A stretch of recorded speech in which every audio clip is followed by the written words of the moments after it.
कसा मांडला गेला?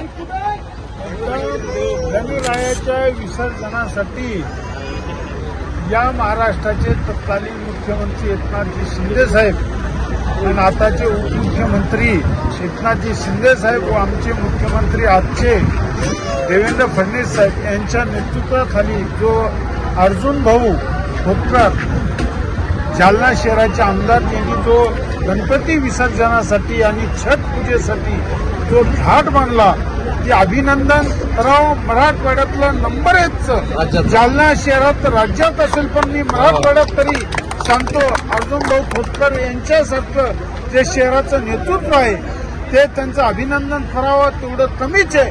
एवढं सुंदर घाट उद्या छठ पूजा आहे, कारण की यूपी बिहारचे लोक स्विंग आहे, अजून दुर्गा महोत्सव आहे.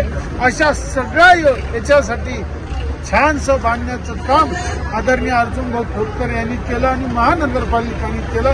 मी मनापासून बदनापूर अंबड विधानसभेचा आमदार आणि जालना जिल्ह्याचा अध्यक्ष म्हणून मी अभिनंदन करण्यासाठी ह्या स्वतः इथे पाहणी करायला आलो आणि मला आनंद वाटला.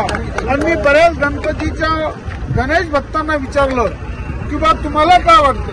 त्या लोकांनी सांगितलं शहराचं विकासाच्या मध्ये अजून एक भर पडली की गणरायाच्या विसर्जनाची असेल, छठ पूजेची असेल, दुर्गा महोत्सवची असेल ती पडली. म्हणून अर्जुन भाऊचं मनापासून अभिनंदन करतो आणि गणरायाच्या चरणी प्रार्थना करतो. लवकरच राज्याच्या नेतृत्वामध्ये पुढे जाऊन दे एवढीच गणरायाच्या चरणी प्रार्थना करतो. धन्यवाद. मंगळ मूर्ती एक लाडू फुटला.